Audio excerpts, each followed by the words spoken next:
Hello, and welcome to another episode of the Awesome in Seattle podcast. This is your host, Christian Nossum with the Awesome Nossum Group at Wilson Realty. And today, I have a very special guest, the one, the only, the super famous, Mr. Dan Keller of New American Funding. There we go. I don't know if I'm a guest because this is like my 8th time or 20th time being on this. 300th time. Yeah, this is a killer podcast though, so I'm stoked to be back. Yeah.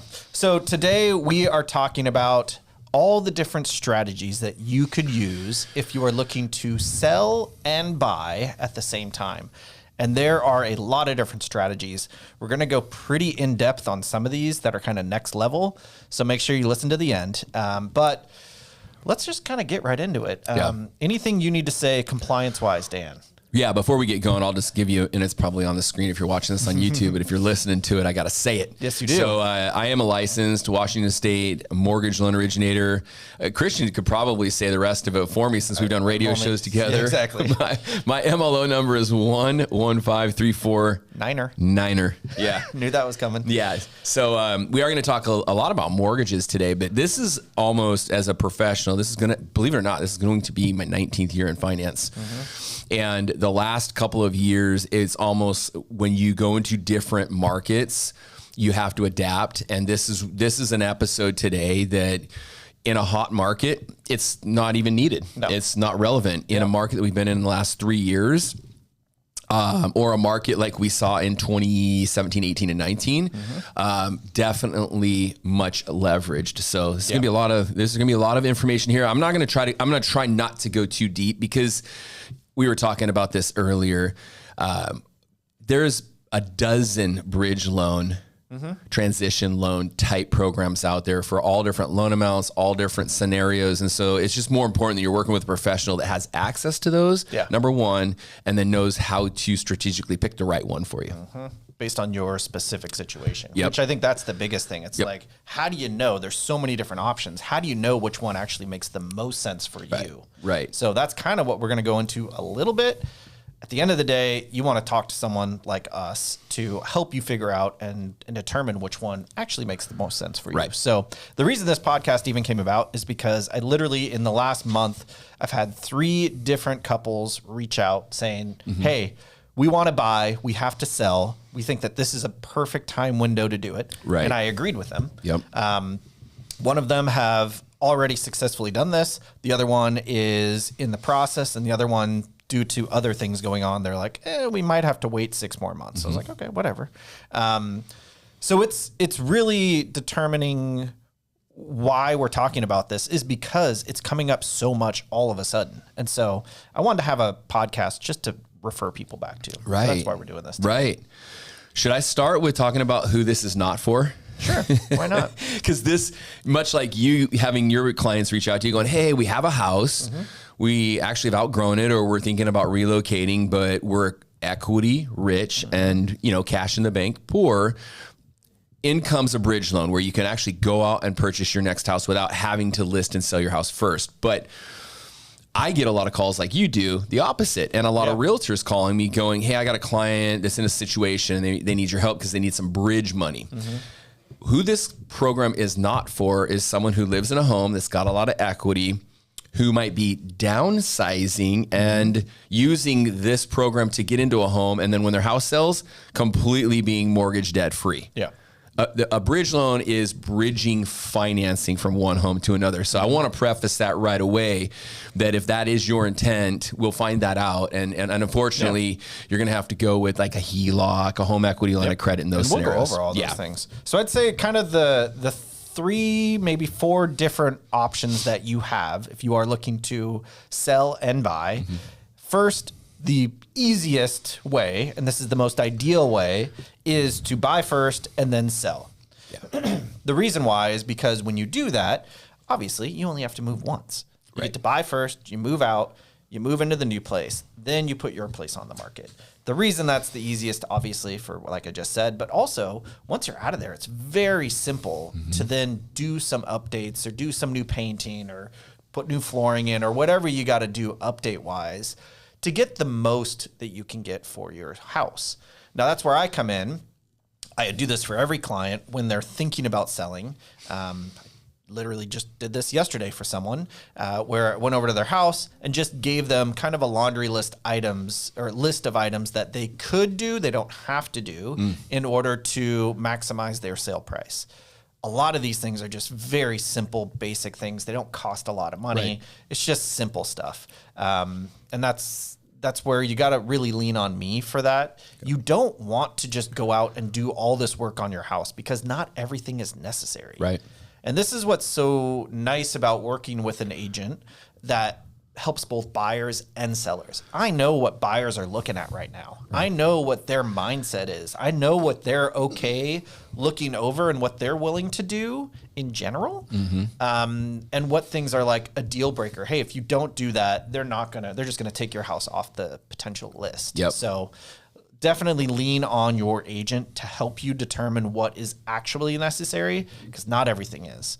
So that's ideal option number one. Number two is you make a contingent offer and then you close simultaneously. So what that means is you're still in your home. You make an offer to buy the next house. It is contingent, meaning you don't have to actually close and buy that new house until and only if your current house sells. That's what a contingent offer is.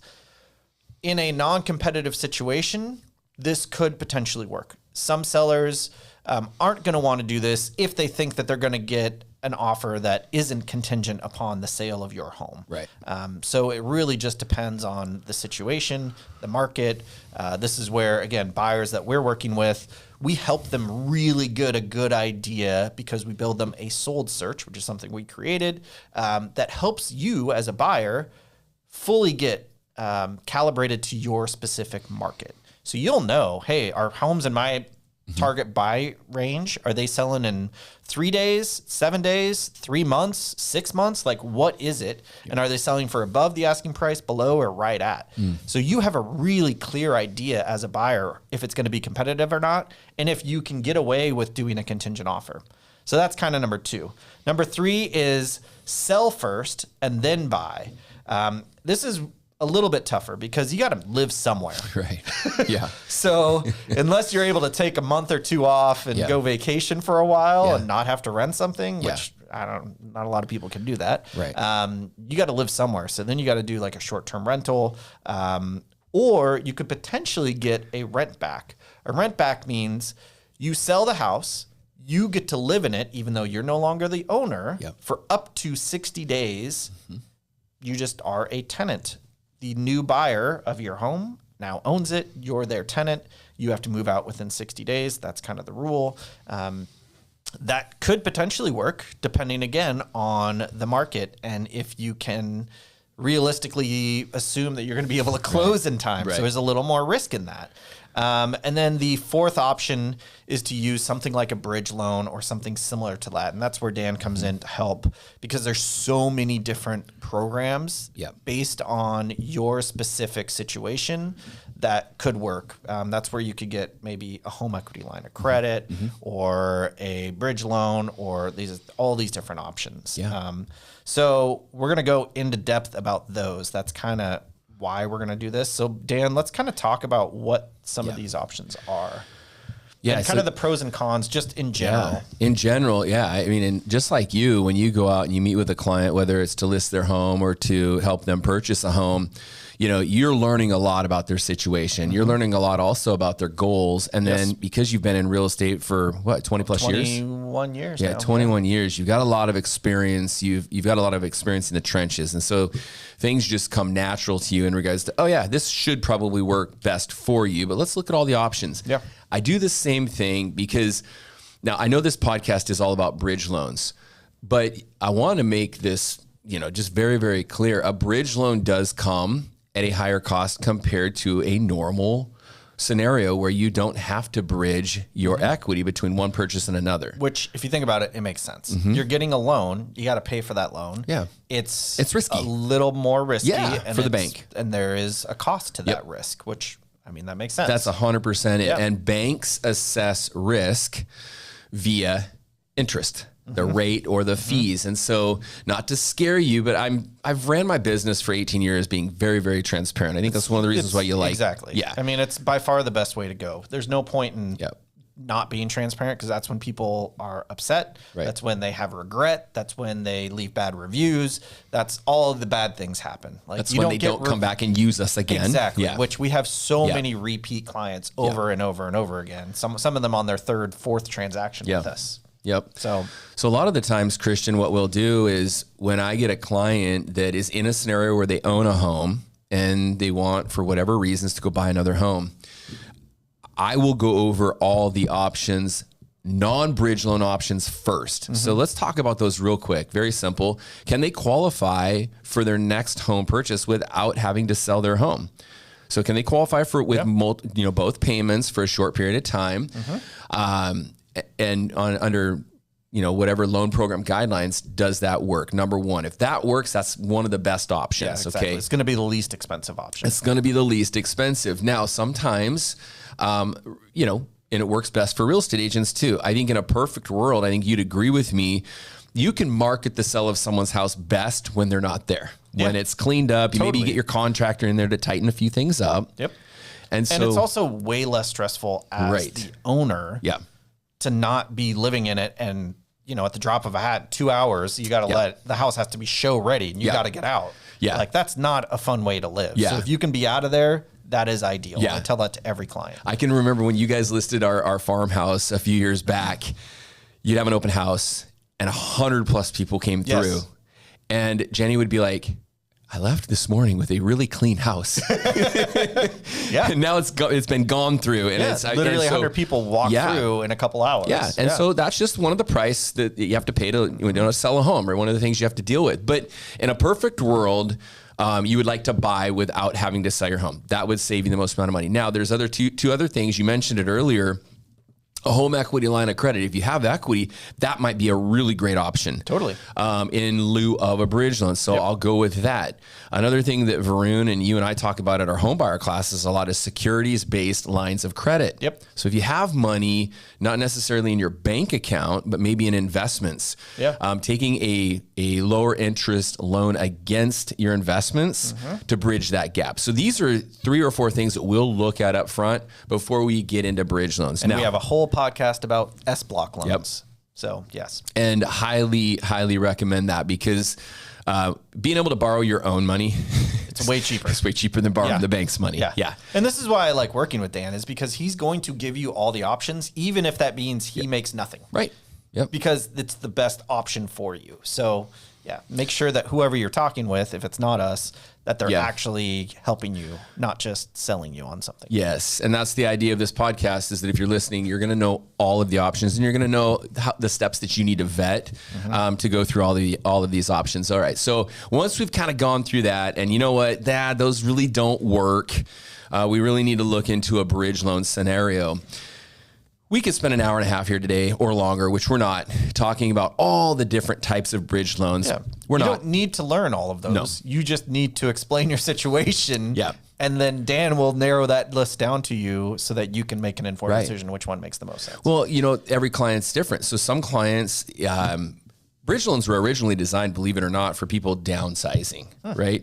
Not necessarily upsizing. Interesting. And so in this particular case, we're seeing a lot of people making lateral to, sizing up moves. Okay. So it all depends on their existing loan balance and equity situation. Number one. Number two, it all depends on the price point. Now, we're up here in the Seattle market. Yeah. There's a lot of higher end level homes. So we just had a recent update by the FHFA where they've raised the conforming loan limits in across the board, but King, Pierce, and Snohomish County are considered high cost areas. Yes. So every year they readjust this loan balance limit. Yeah.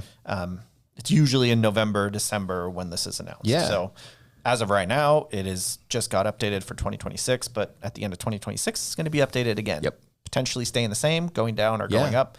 Generally in our area goes up. And the government, the FHFA, which think of it this way, oversees Fannie Mae and Freddie Mac, when they raise the loan limits, it's a good thing because the government believes that home values are going to continue to rise. And so they need to expand the loan limits in which they'll insure. All right. So right now I'm just going to use a broad, it's a number of about 1.229 is the maximum loan limit, which it's gone up from 1.037, which is a darn good increase. Yeah, like $200,000 increase. Right. And so, but that's a loan balance, not the purchase price, right?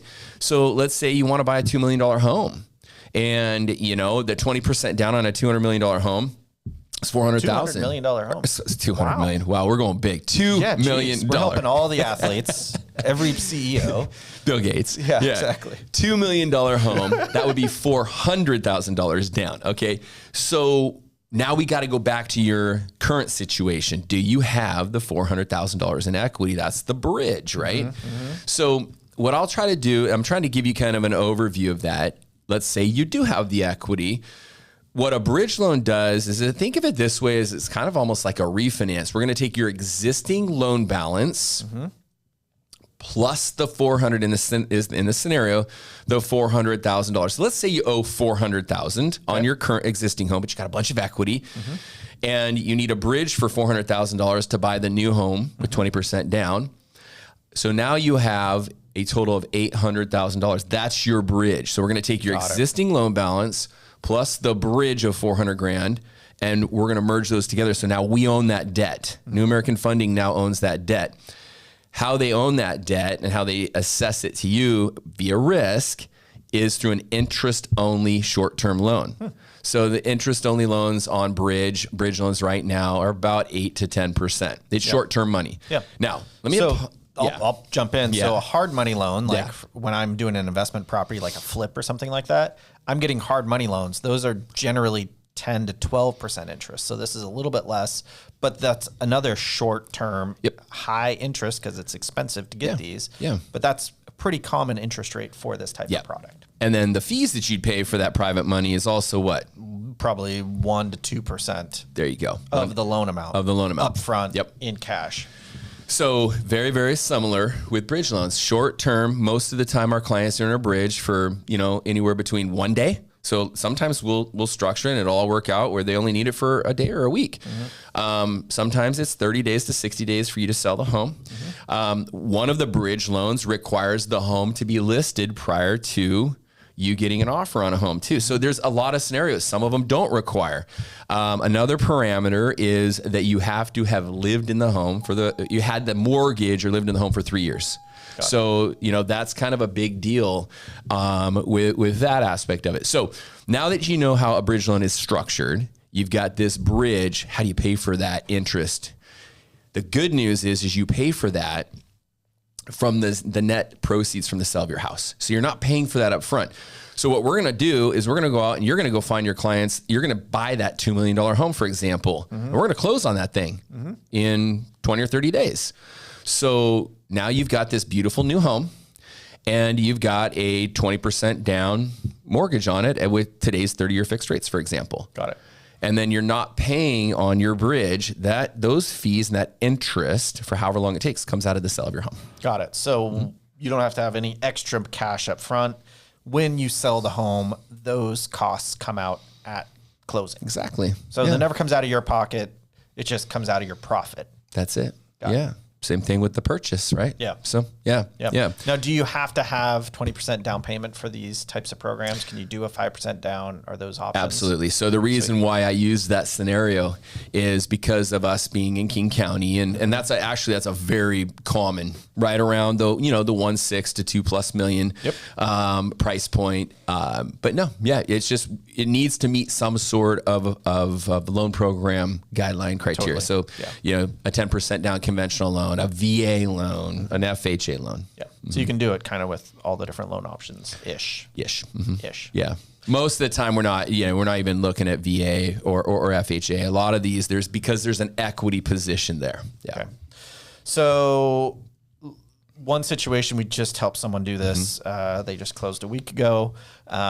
They are going to take the proceeds from the sale of their house, which is going to be a big chunk because they have it. I think they only owe like 150 and it's worth like 800. Okay.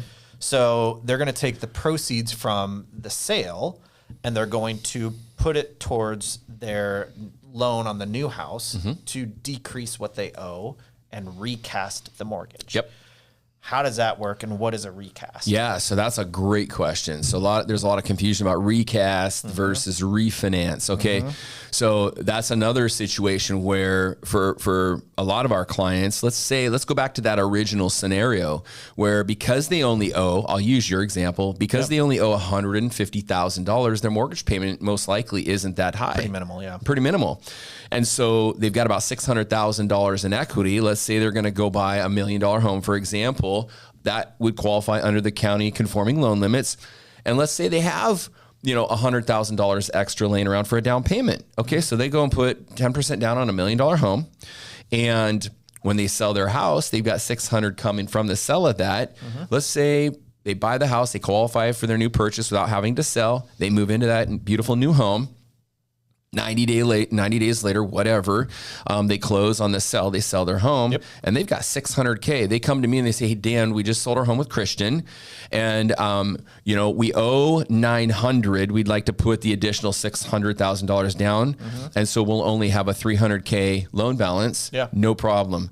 I loop in our servicing department. They send wiring instructions. Done. We rework the loan. Now with a recast, we would also look at that point in time. Did rates go down? If they went down, or if there's PMI, I'd like to do a refinance, and then we'll waive the fees and everything associated with that. But other than the third-party fees, other than the third party, like the title and escrow, we'll waive the lender, which the is processing. still going to be pretty minimal. Yeah. Couple, like $2,000, $3,000, couple grand at the most. On $1 million home, title, escrow, county recording fees. You're probably looking about $3,000. But what we'll do at that point in time is then we would refinance you, because if we could lower the rate, for example, by a quarter or a half and remove PMI, because you put down $600, it would make a lot of sense. Let's say we didn't need to do that. You just needed to put the $600K down. It's a recast. You pay about a $300 processing fee for that, because we are going to rework the loan. The rate stays the same, but we're reworking your payment and your loan balance. So then your payment's going to jump from whatever it was, and now you are recasting the loan balance. So let's say it was whatever, $800,000.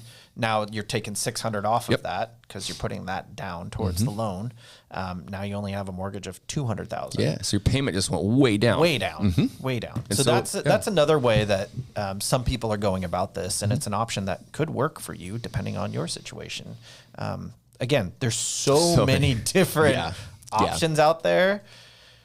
You just got to talk to someone like us to help you figure out what all those options are. And the cool thing, again, about working with Dan, as a broker, in addition to helping you use all the programs that New American Funding has, you can broker out to find the best possible deal for their situation. So, you probably have endless number of different banks that you can go to and search all their different programs. And that's what I was saying. I've got about a dozen that we've investigated. And so we have a really, really good idea. And quite frankly, there's been a couple of really unique scenarios.